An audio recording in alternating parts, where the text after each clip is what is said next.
Good afternoon, everyone, and good morning to those joining us from the West Coast. Thank you very much for making time out of your busy schedules to be with us today and talk about dynamic dining. We'll get into the ifs, whys, and buts of digital dining and dynamic dining here in a few short minutes. But before we do that, I want to cover who the anonymous voices are speaking to you today and a little bit of housekeeping.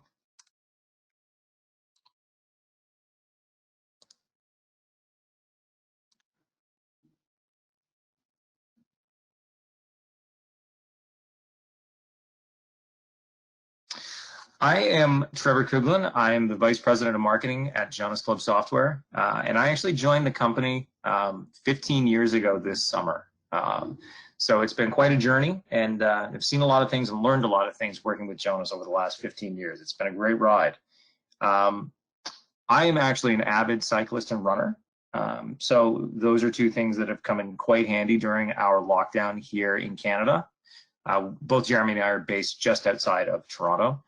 And I have one very, very active 2-year-old son, so I also spend a lot of time chasing him around. So the cardio workouts that I get from running and cycling really benefit me in trying to keep up with him.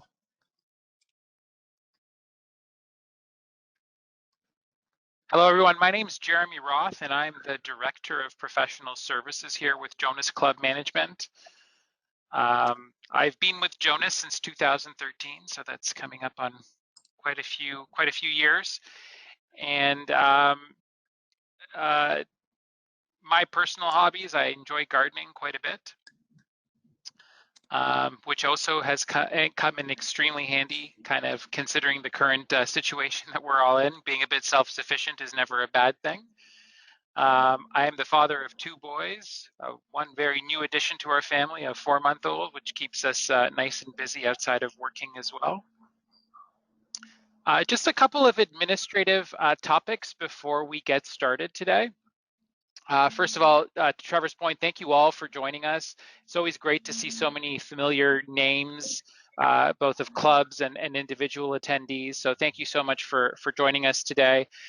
If you have any questions as we go through today's presentation, feel free to use the chat box or the question feature on this meeting's user interface on your screen. We'll try our best to answer the questions towards the tail end of today's presentation, but feel free to ask them as we go, as they're fresh in your minds.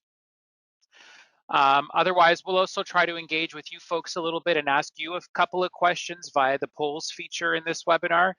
So feel free to answer and let us know what some of your feedback is as well. Otherwise, I'll pass it over to Trevor now. Talk a little bit more about Jonas. Great, thanks very much, Jeremy. So yeah, just a little bit of an introduction about Jonas Club Software, kind of who we are, what we do, our philosophies on the club world and technology. So basically, when you think of Jonas Club Software, that little logo up in the top right-hand corner of your screen, what you're really thinking of is, upwards of 12, 13 different individual brands all underneath the Jonas umbrella. So everything in the blue category from, back office, club management systems, so touching, kind of all aspects of your business, right through to website and mobile solutions that integrate with those back office systems, and then value-added benefit solutions. So things like ClubPay, which is an outsourced payroll processing provider that we work very closely with. Metrics First, which is a business intelligence dashboarding KPI solution for cloud-based analytics that we offer, and Member Insight, which is an automated member survey platform. We really we want to be all things to all clubs, and that's why our offerings over the years have continued to expand. As I mentioned, I started in 2005, and when I first joined, it was really just the Jonas Club Management and Club Systems Group brands. So we've grown quite exponentially over the last decade or so.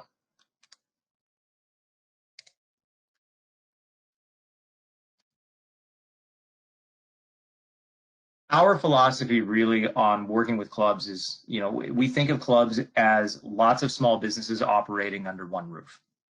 The reason that this is especially tricky in the club industry is because, all of those small businesses need to operate at a service level high enough to operate as one kind of whole entity. So I guess what I'm saying is, you know, the service experience in your pro shop needs to be the same as the service experience in your food and beverage areas and in, you know, on your golf course or your marina. So we really look at all aspects of what private members clubs can be. We look at all the different types of facilities, everything from back office accounting to, you know, marina management, valet services, tennis and squash courts, pools, fitness, everything that you can think of. And we want to make sure that we have solutions to fit those needs. So we've done a pretty good job of it over the years. As you see on the left-hand side, we have a wide array of applications, and then we have a number of member-facing online and mobile app solutions as well for the club industry. So, you know, for lack of a better term, we really want to be that one throat to choke. We want to be the single source provider for your club and make it easy on you to just have to deal with one vendor to get everything that you need. So in today's session, what we're here to talk about is dynamic dining, making the most of dining reservations in a distancing world. So I think it's pretty safe to say that probably everyone out there is experiencing new forms of social gatherings and new forms of social dining. My wife and I have yet to be back out to a restaurant, and you know, we've ordered takeout. We try to support some of the local restaurants in our area, but it's still here in Toronto, things are just kind of starting to open back up. And while other areas are further ahead than us in their opening phases, there's still a lot of restrictions and a lot of things that are happening. So we wanted to take this opportunity to really talk about how you can use dining reservations and dining management in Jonas to optimize your operations. So let's kind of talk a little bit about, you know, where we were a couple of months ago. So your club dining facilities, right? You know, when they weren't packed full of people, look something like this. Lots of tables, lots of chairs, everything set up. You wanted to make the most of your dining operation and get as many bodies in there and make sure that they are as profitable as possible for your clubs. Many clubs also used online dining reservations before the shutdown. Obviously, things, you know, tipped on their head when COVID hit, and unfortunately, a lot of what we came to expect as the, you know, business as usual when it comes to dining reservations and booking online has needed to change significantly. And what we found is that we're getting a lot of inquiries and a lot of questions from our clients on what they can do to better manage the new demands and new needs of kind of moving forward. So as we kind of progress through this presentation today, what I really want to focus on is, you know, not just the business as usual, but the unique business scenarios that you're going to see at your clubs and how we can hopefully help you. Because as you know, COVID-19 has definitely changed everything for us.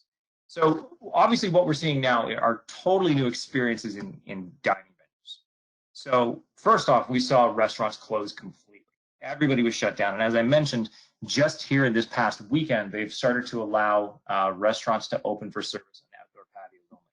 Now, as I mentioned before, some areas of North America and of the world are quite a bit ahead of this. We've been, you know, much more pragmatic in our approach here in Toronto and in Canada. But many of you on the line today may be at different stages, and the way that you're operating looks a lot different. Well, a lot of this has to do with the way that the virus spreads. And this was a diagram from a really, really popular news story back a few months ago, where it was the perfect case study that they were able to look at to find out how the virus spread through a restaurant. And the main attributable factor ended up being the airflow from the air conditioning unit. So essentially, one person who was infected had dinner with some friends at the table in the middle and managed to infect people not only at their table, but at the surrounding tables as well. Those outside of the airflow of the air vents were basically left unharmed. Now, this gave restaurants and businesses a lot to think about because this came out fairly early on, and then there's been other cases since then. But this was kind of the defining moment when everyone realized how easy the spread was and how dangerous dining environments could potentially be when trying to avoid COVID and all those types of things. So that's why we've seen so many different regulations come into place, and you've seen different jurisdictions much slower to move to reopen. But as they are, things are obviously looking different in those areas. You're seeing wait staff wearing masks, and actually in a lot of places, diners being asked to wear masks. I think it's in California that diners are expected to wear masks at all times unless they're actually eating or drinking at the tables. So clearly a vastly different dining experience than what we would have expected a few months ago as normal. We're seeing restaurants, with entire sections of tables closed off, so only allowing occupancy at every other table. Here in Ontario, we kind of have what's called the bubble, where you're expected to kind of socialize within your family bubble only. So that means, no large parties, no big tables. So restaurants are really having to find ways to be flexible with this. And unfortunately, it means reduced business inside the restaurants as well. We're seeing some creative ways of creating social distancing. Here you can see at a Starbucks how they've managed to actually tape off some tables and chairs so that they're not used, but still allow their diners to come into the actual restaurant and enjoy themselves. We're seeing partitions going up, keeping diners separate where there used to be communal tables that people could sit down at. I know one of my favorite restaurants in Toronto is a kind of an upscale German beer hall, and it is fantastic food, but everyone sits at communal tables. And that model is going to have to change considerably now when they start getting back to business, when they actually do allow patrons inside. And we're also seeing some whimsical and creative ideas, businesses using hats strapped with pool noodles to keep social distancing at a certain limit. Using inner tubes on ratchets and wheels to make sure that you're also keeping people at a good social distance.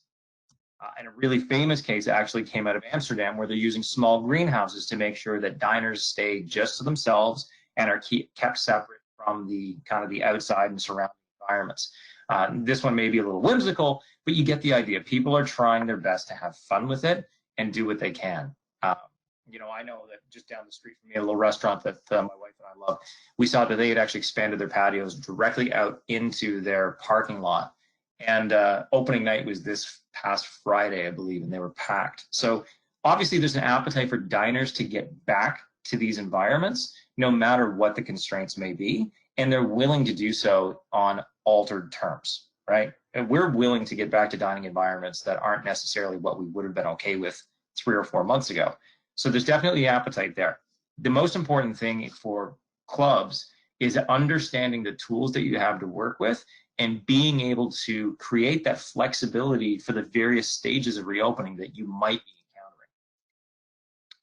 So with that, I want to ask our first audience poll today. Jeremy is going to go ahead and activate that on the panel to your right, and we'll leave it open for 30 seconds or so for everyone to answer. But at what capacity is your club currently welcoming members for dining? Are you open with reservations only, or are you allowing walk-ins?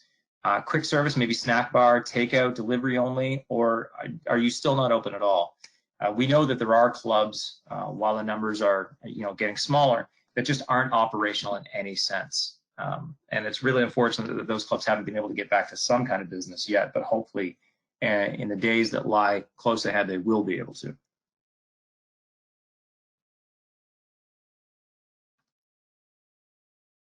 We still have lots of responses coming in, so we'll just keep the poll open for just another moment.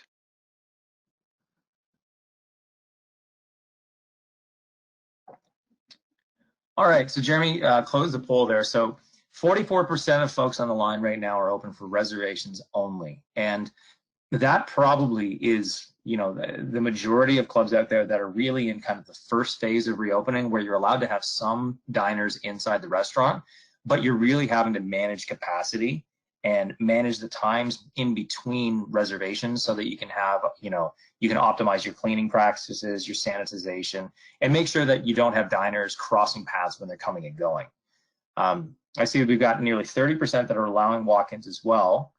18% are closed with just takeout still. I mean, that was huge about a month and a half ago.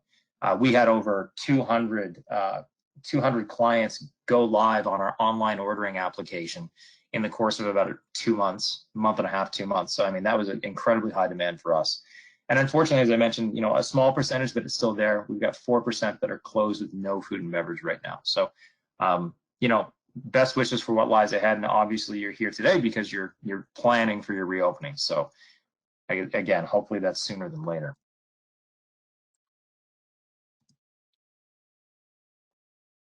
So with that, I want to turn it over to Jeremy.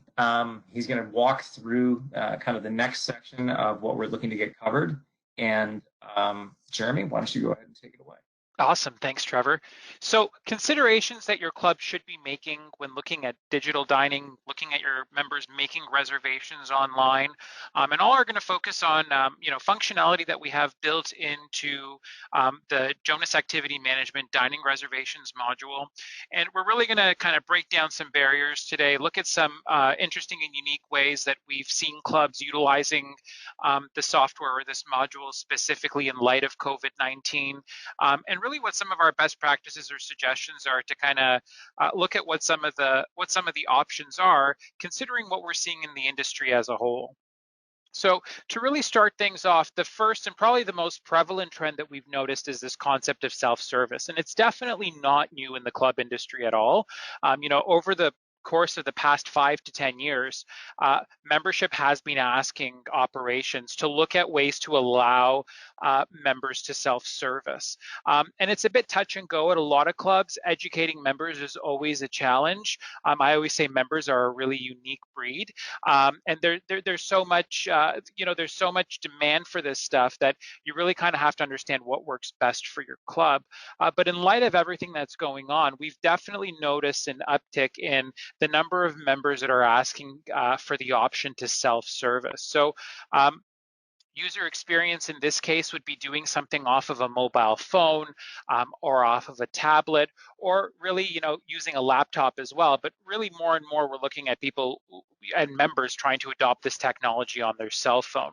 And really just having that user interface of being able to go online based on the set parameters. And we're going to talk a lot about rules in a little bit, and how clubs can kind of tweak their rules to come in line with a little bit more of what's going on now with social distancing and some of the need to space out times and whatnot. But really the front-facing component of this is what members can do, and how quickly and easily they can make those reservations and how accessible they can be to them. And that's really the key here, is that for a lot of clubs this might be new technology or something that they're considering, and in a lot of cases you have to do more in a lot of cases with less staff and with less capacity on the operations side. So self-service kind of really allows clubs to alleviate some of that pressure or demand from having members call in to make reservations. So really just another poll question here for all of you. Does your club currently have the capacity to allow members to make reservations online? Is this something that your club currently has the ability to do? And this is just a simple yes or no question. And we'll just leave that open for just a few minutes. And just looking at the results kind of cycle in as you respond. We're looking at about a 30-60 split, 40-60 split, yes and no. And that's that's probably very close to what I would, anecdotally think. I was kind of more inclined to a 50-50 type split. Looks like the majority have responded, so I'll go ahead and close off there. And it looks like it's about a 40-60 split right on the dot. So 40% of you folks on the line, 40% of your clubs do allow members to make a mobile or online reservation, and 60% don't. And that's pretty much in line with what we've seen recently. And some tips or considerations for implementing this type of technology is it has to be easy to use. And I'm preaching to the choir here because all of you on the phone interact with members on a day-to-day basis. And it's got to be easy to use. It's got to be easy to adopt. And one of the things that I always encourage clubs to consider is keep it simple, right? Keep it simple, sweetie. There are always going to be exceptions. There's always going to be members that self-service technology doesn't work for.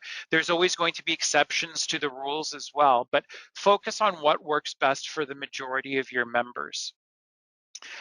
To that point as well, educate your membership. There's lots of great examples of this, and if you're looking for specifics, feel free to ask me or send me an email after today's session. There are lots of great clubs out there that do a fantastic job by way of videos and documentation to educate their members on how to use technology. So implementing the technology on the club side is one thing, but getting your membership to adopt it is another. And again, preaching to the choir here, but a lot of you on the phone know that educating members is probably the most important key to success. Encouraging self-service is a good one as well. So, using it as a frame of reference, someone calls in to make a dining reservation and have some sort of script or, have some sort of verbiage in place to encourage them instead to go online next time.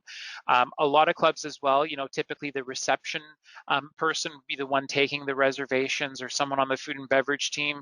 And, some clubs have made it a good best practice to do something like just flip that around. So rather than make the reservation for them, which you inevitably will, maybe offer to walk them through, with a digital tool like this or like a WebEx or a screen share, a Zoom meeting, and walk them through how to make a reservation on their own, and educate them one-on-one that way as a way to do it themselves the next time. And the other one, the last point here is I think is a really important one as well. So I think that there's overall a misconception in our industry that self-service might equate to bad service or a lower level of service that the club's membership is used to seeing or used to experiencing. And I think now's a good time to start breaking down those barriers. So again, it's all about education. It's all about delivery to your membership, but it's definitely time to start breaking down the barriers surrounding, the fact that self-service really doesn't equate to bad service. It's just a different way of delivering the same thing. Moving on, so a phased approach to social distancing. I think if COVID-19 has done anything pretty much across the board is that everything's been really phased. So every country that we operate in, we've seen clubs take a phased approach. We've seen governments take a phased approach in terms of, how businesses can get back to doing business. And I think for the most part, what we've seen from clubs is something very similar. So as dining reservations open back up at clubs, clubs are taking a phased approach. So everything from, meal period settings. So this is the back end of your activity management system. And what I'm highlighting here is the ability to set up different date ranges for overrides for things like the number of covers and number of reservations that clubs will take. So what we've seen is a lot of clubs put in a staged approach here or a phased approach here where the number of covers and reservations that you're going to take in phase one might be different than phase two and phase three. So you might start off operating at 50% capacity for dining reservations, for the month of June or July. And as things, progress and the situation gets better, phase two might look a little bit different. You might start accepting 60 or 70% capacity. So likewise, you can in Jonas as well go ahead and create either new or append existing table layouts to go ahead and update and refresh your table management component of dining reservations. So what host staff see and what the F&B staff see on the night of the reservations, and allows you to control that as well. So lots of ways to go ahead and actually put tables in and out of service as well. So a lot of different ways to go ahead and update your existing setups with, not a lot of time, not a lot of effort, but being a little bit more reflective with what the current situation is at your club. Here's your traditional layout, for your dining room. Mine here just has a background. And, this is what 50% capacity would look like, right? So just being able to refresh those views, refresh what your service staff see on the back end, and refresh as well what inventory members have to book with online. So your membership will never see the actual tables online. They don't book a physical table at the club. This is more for administration on the back end. But what they are booking is against an inventory of tables. So making sure that that inventory of tables that's available and making sure those thresholds or capacities that you're able to accommodate at the club given the current situation, should be updated accordingly. So a couple of tips for success. So consider existing dining reservations. So, if you're going in to update any settings today, but you're allowing members to take reservations for the next 2 or 3 weeks online, just be aware that you might be modifying rules and reservations that are impacted. So they might have been booking under older rules and you just want to keep that into consideration. we're a huge fan of overriding instead of re-engineering. So what I mean there is, if you noticed in my little video walkthrough there, I was setting up a different table layout. I was creating overrides for things like my thresholds and parameters. And the reason why is that there'll be a time, in the next 4, 5, 6 months where things will go back to somewhat relatively normal operations. So rather than having to rebuild your system every time, change those parameters every single time that you implement a new phase at your club. Having them set up as overrides just allows you to maintain the integrity of your system, maintain those setups as they were in the past, so that you can eventually revert back to either prior phases, should that be required, or revert back to the original setup you have in your system. So you're not really losing anything. So like I mentioned, updating tables and floor plans, really, really important.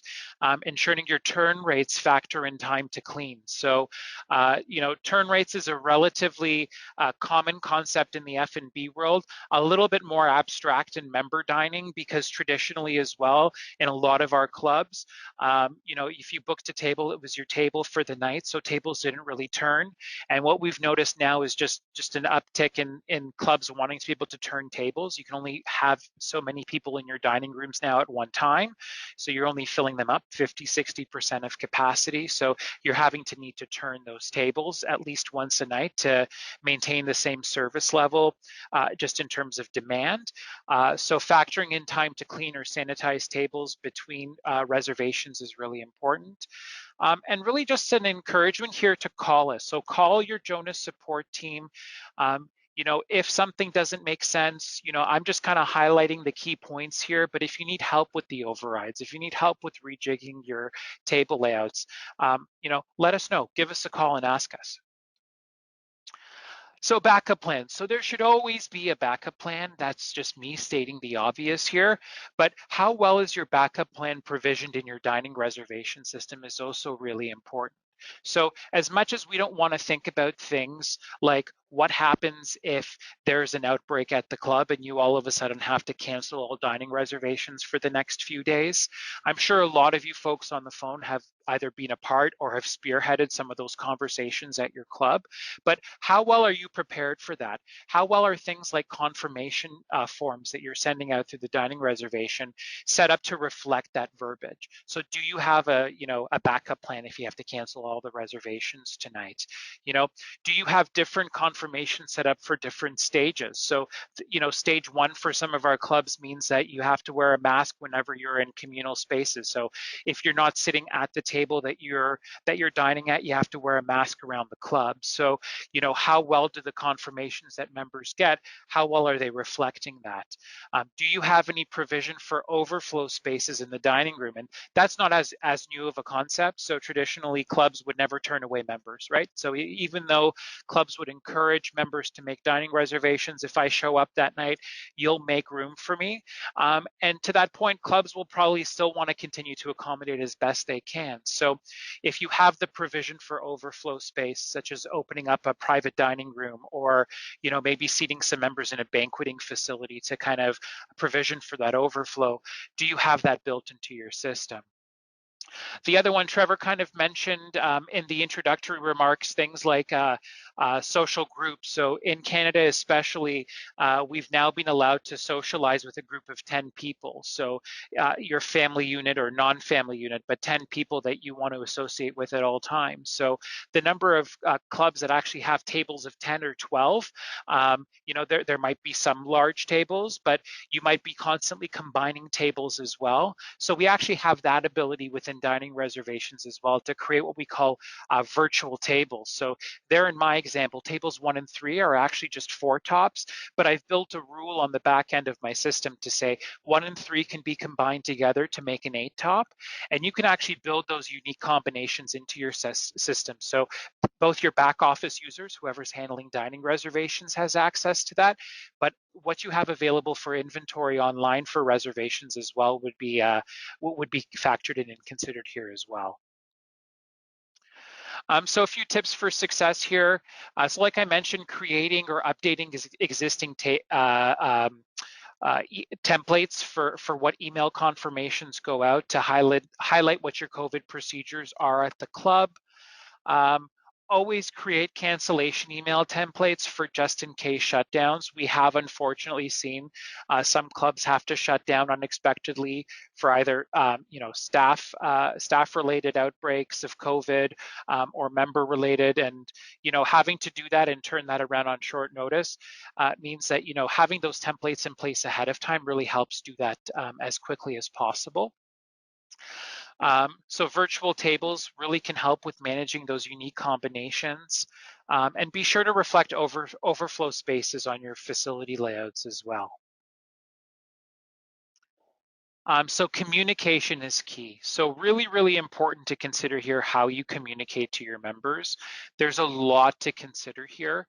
And I'm going to use the golf shop side of things, or the golf operation side of things in the club industry for a really good example of this. I think golf overall did a fantastic job in communicating to their membership what the experience will look like in reference to COVID and in reference to how the club is going to handle things going forward.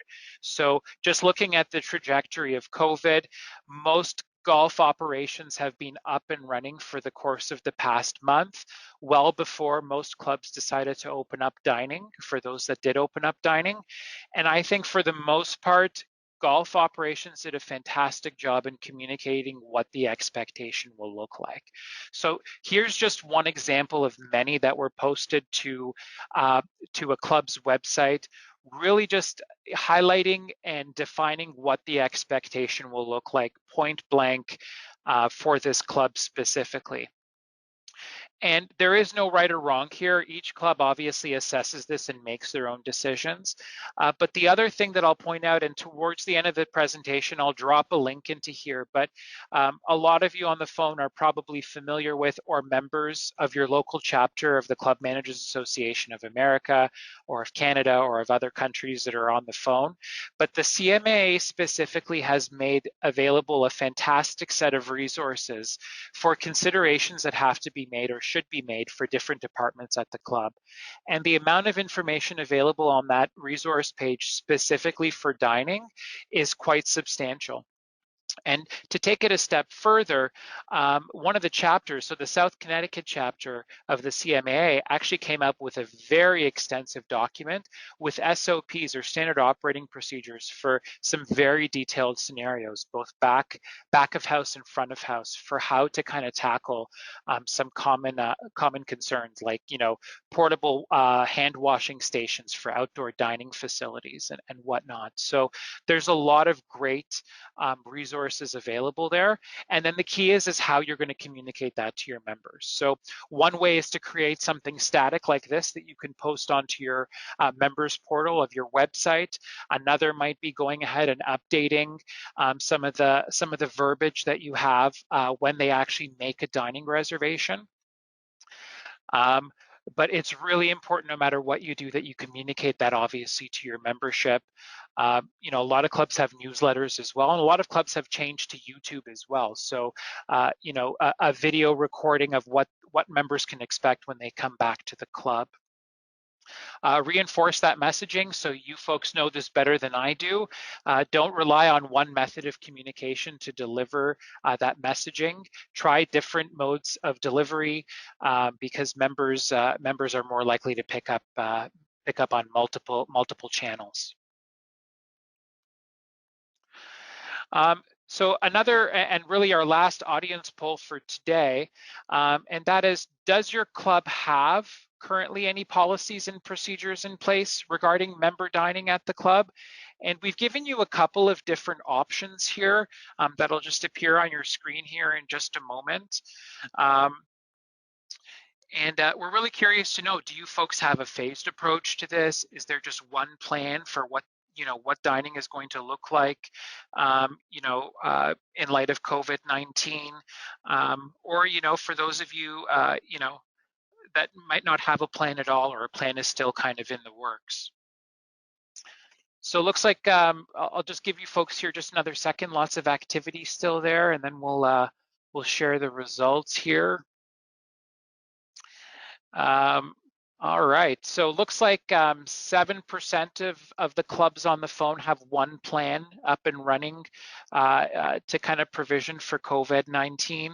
78% of the folks on the phone have a phased approach.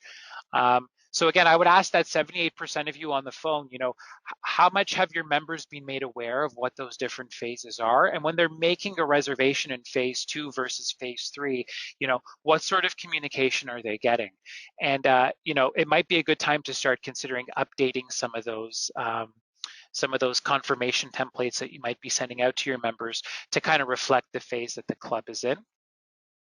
12% of you don't have a plan in place currently, or a plan is pending, and 2%, so a couple of clubs, no plan at all. So leveling the playing field. So I always chuckle when I see this image. I've run across it a couple of times in Google Images, but it really kind of speaks to the environment that we operate in the club industry as a whole. So again, looking at things like golf operations, the intent of all the rules and policies and procedures that a lot of clubs put into place have to do with making things as fair as possible for the membership. So the function of I can only book tee time 7 days in advance, starting at 6 o'clock in the morning, really levels the playing field for that department to make sure that all members kind of have a fair chance to make reservations. And there's lots of other little examples of that. And dining should be no different. So for back office dining reservations that your members might be making, we do have the ability to enforce some rules there, such as, similar to golf, I can only make a reservation up to 7 days in advance. I have to book at least 4 hours in advance of actually coming into the club. Or we've had some clubs take it a little bit more extreme and not allow for dining reservations at all for certain days of the week, just because they want to be able to kind of manually control that demand.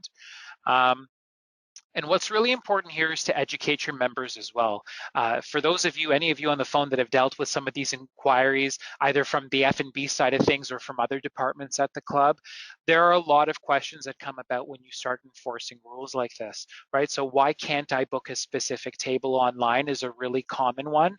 And, without getting too much in the specific of things, a good example is when you make dining reservations at any restaurant, right? You don't really book a specific table, you book a reservation. And then if you've got, Mr. Jones that wants, his favorite table number 10 by the window, right next to the fireplace, that's one of those exceptions. That's something that you'll manage, on a case-by-case basis. But, why is my time not available, right? Why am I selecting 7 o'clock and I can't make a reservation for 7 tonight? So, we encourage clubs to get ahead of the curve on some of this stuff. Again, using your website platform as a way to educate members, and really preparing your staff internally as well for what that communication should look like. Because as you start enforcing rules and you start putting policies and procedures into place for something like dining, you'll start getting a lot more of those questions as well. So thinking outside the box. So if COVID-19 hasn't taught us, has only taught us one thing, it's really that, it's really encouraged clubs to think outside the box. I'm a glass half full kind of guy. There's always a silver lining. There's always something good that comes out from everything, even the most challenging scenarios. And I think what COVID has done is really encouraged our clubs to think outside the box, get a bit more creative with how they utilize their software, with how they offer their services to clubs. And dining reservations is no different. And what I mean by that is we've had clubs do some very unique things with their dining reservation system. So not just necessarily the ability to book a dining reservation, but also things like being able to reserve a space at the pool or a pool chair around the pool deck. We've got clubs that have libraries, so access to the library, being able to limit that through a reservation. So keeping in mind, for those of you that have our dining reservation system, dining reservations really allows you to set thresholds, right? How many people you can take at a certain time, how many covers you can take within that time frame. So there are other applications at the club that might fit in with that same framework as well.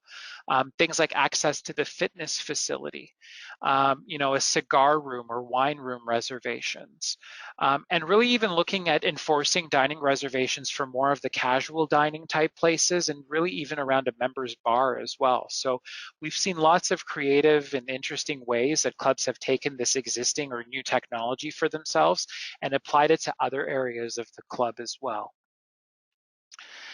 So just some tips there. If you do want to walk down the road, if you're an existing dining user, or if you're considering getting the dining reservation module, feel free to speak to us.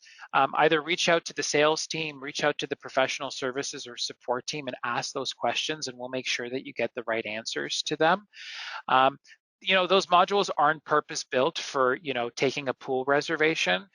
So there might be some functionality that doesn't exist there, or it might not work exactly as you might be envisioning it, but we can help hash out for you what that process will look like, what functionality you'd be able to take advantage of, and what you might need to concede on or consider conceding on when offering things like this to your members. So before all you folks, wrap up and say goodbye to us, like I mentioned before, reach out to us. JonasClub.com, our website, has a fantastic COVID-19 resource page that highlights this and a whole bunch of other topics. I'm going to go ahead and welcome any questions at this point as well, and Trevor and I will kind of tackle them as they come in. Feel free to use the chat box or the questions option to ask us any of those questions. But as well, thank you all for attending today.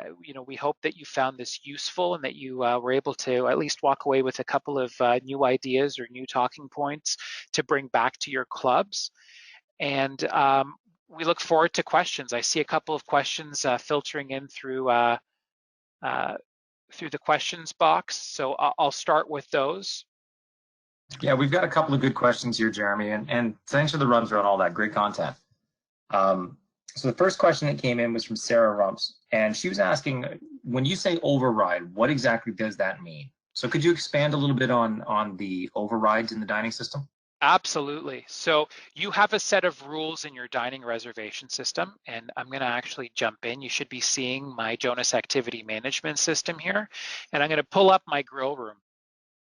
So within the grill room under dining reservations, we have what we call the meal period settings. And that is basically the rules of engagement. So when do I take dining reservations at the club? What times, what meal periods? And then within there, what times, and then for each one of the time intervals, and you can have these down to as narrow as 15-minute increments, how many covers and how many reservations I take, right? So on a pre-COVID basis, this was set up to basically fill the dining room up to capacity, but kind of stagger things along the way, so you don't have 100 people walk into the dining room at the same time. But rather than coming in here and changing these existing settings, because hopefully in the next 4, 5, 6 months, you'll go back to that same level of occupancy in the dining room, you have the ability to set up overrides here. So overrides are temporary date-specific overrides to say, all right, I might only be open for dinner from 5 to 9, for the month of June, which is different than what we were doing pre-COVID. And within those time frames, and again, I might only be open specific days of the week. We've seen a lot of that as well. And within those times now, I might have set up different thresholds and different covers, right? And that's now reflecting that change in business or the change in operation to handle that social distancing component or that phased approach. So I hope that clears that up for you a little bit more. Yeah, that was great detail, Jeremy. Thank you. We do have another question here from Mr. Hubert Pinkerton. He's asking, he says, he knows it's not typical, but is there a way that members can see and pick out the table that they want based on a visible floor plan? And then he added to that as well, this is where he's thinking of it is specifically for pool area reservations. Yeah, so our existing functionality in dining doesn't allow you to pick a table, and we've been very, very intentional with that. Based on a lot of the research we've done for the club industry, as well as just what's been asked of us from up until this point. And the consensus is to make it as quick and easy for members as possible, right? So without having that noise of being able to pick a table and change a table and all that. So I don't know that we're going to change that in the foreseeable future. You know, I totally get maybe the challenges of trying to apply that to you know, pool reservations or whatnot. But you know, that being said, we do have clubs that use that functionality within dining reservations anyhow. And you know, managing the exceptions, right? So if there's a member that's quite vocal about having a specific position, it allows you the ability to go ahead and move and manipulate reservations to you know, accommodate those members that might be a little bit more vocal than not about which table they sit at or which pool lounger they're reserving. Yeah, and actually, I wanted to just expand on that too, Jeremy. So, excuse me, one of the things that we have seen some of our clubs doing is in that specific instance with the pool reservation, they've looked at dining reservations, but they've also taken a look at our appointment booking application. And in that type of a scenario, what you could potentially do is set up each one of your poolside tables as a provider and allow your members to book an appointment, quote unquote, with that provider. What you'd be able to do on your club website is have a diagram of the pool layout so that they would at least know which provider or table they're booking and the general layout of where that is around the pool area. So we do have a couple of different options. What I'd suggest, reach out to us, either contact our support team, contact your local sales representative, and you know, we can kind of talk through the different scenarios and see if we can figure out what works best for your specific case.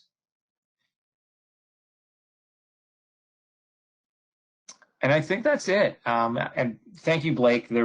Blake responded with a comment there saying that somebody could put a layout on their website as well. So thanks for that comment. Jeremy, I don't see any more comments and questions coming in.